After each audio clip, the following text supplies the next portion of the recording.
Ça dit, le Seigneur Jésus, il fallait que, à partir de hier, le nouveau débat, il fallait qu'il y ait à Koufa. Alléluia. Le Seigneur Jésus, parce que, à partir du Seigneur Jésus, nous, le bien de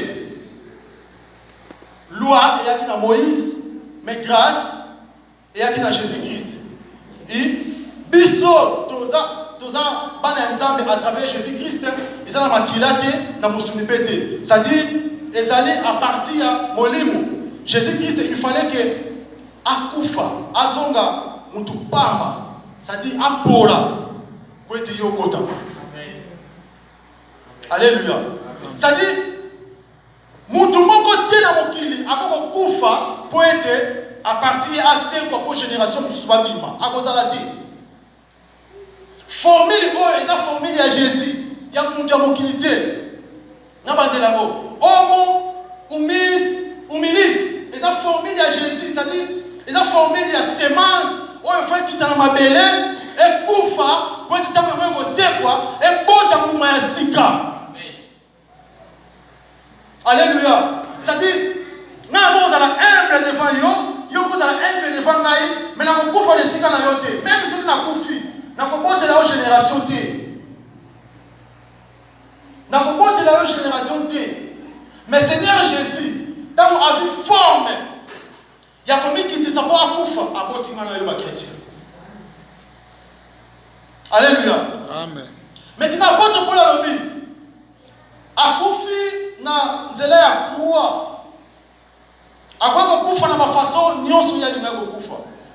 Maintenant, n'importe qui a, tant que Israël a dominé par les Romains, parce qu'ils ont formé la façon où ils vont torturer les criminels. C'est-à-dire, ils ont une formule très dangereuse, où ils vont il faut, c'est-à-dire, ils sont des grands criminels. Ils ont pas nous des criminels qui ont sauté. Donc c'est pour cela que Barabas a dit que maman a dit quoi? Le Barabas, c'est ça, il Bangaba betaye na ndenge moko pe bangaba bakaye et puis bangaba bazela na habitude ko baka ni et ça dit na quoi okokufa malembe sauf que dans la différence tant bano baka bato bano tika la ba jour ça dit mutazawana maboko yako panzana makolo bakangi basi mpo beti basete affliction wana ekosala ete mutu akuba sikope mate akufa malembe et bano ça va jour sauf que na tango ya Jésus et ça va jour de ça qui va heure sur na bossa de ça va 3 heures sur na bossa de temps na mutu sur na bossa de ça va 3 heures de temps parce que à côté de tika temps il est wana azanza alors forme oyo batilaki na mire ezalaki forme moko ya kohumilie c'est-à-dire omoni yango ntango tosala badega aosima minuki c'est-à-dire azomona ye na ye alors soki barome bakangi yo moto abongo brigand po bahumilie yo osibir peine capitale osibir humiliation il faut babaka yo bongo sauf que Seigneur Jésus tant a commis un niveau et ça a dit niveau moko très bas le voilà yen zambé avant comme un niveau na té mais le voilà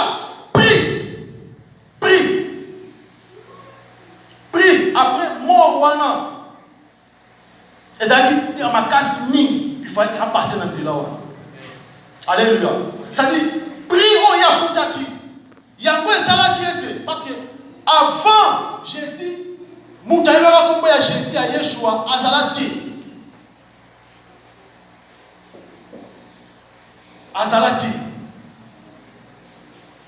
Moutaïla va tomber à Jésus Azalati pour être ma bonne ouais mon kilomobimba parce que les autres côté même au lingo lingate batwayo va tomber à Jésus bazali ba musulman ba yoka va tomber à Jésus ba yoka ba yebi qu'ils ont un certain Jésus même dans ma kumba ba yebi que Jésus mo bazali même dans franc-maçon ba yebi que Jésus mo bazali na ba religion nyonso ya mokili jour moko na Italie na oswana na pede moko boye azalaki mutu ya Malasia okuna pa pede bazalaki na tuni posko tozo te ayi kwatika ki pede na kati ya bolo kwa pede baza tozo te ayi siko kwatika ki pede siko tozo yebisa ye yo Jésus kuna na pote bi kuna baza mingi ba na ba religion ba moya ba hindu etc. Tozo évangéliser kwatika ki pede. Bon, est-ce que yo oyoka déjà sur Jésus? Oui, à sa pede, mais yoka sur Jésus na maladie. Je me dis mais oyoka ni sur Jésus. Non, toyoka que ye papota ye na mosta mobile te, eza esprit ya Nzambe yaki et côté. Ça dit avant détailler plus son dernier Bible les ali. Amen. Alléluia. Ça dit bah yebi Jésus. Et tant que Yesu akoya, c'est pour cela que nini profession faut kokisama. Nathan.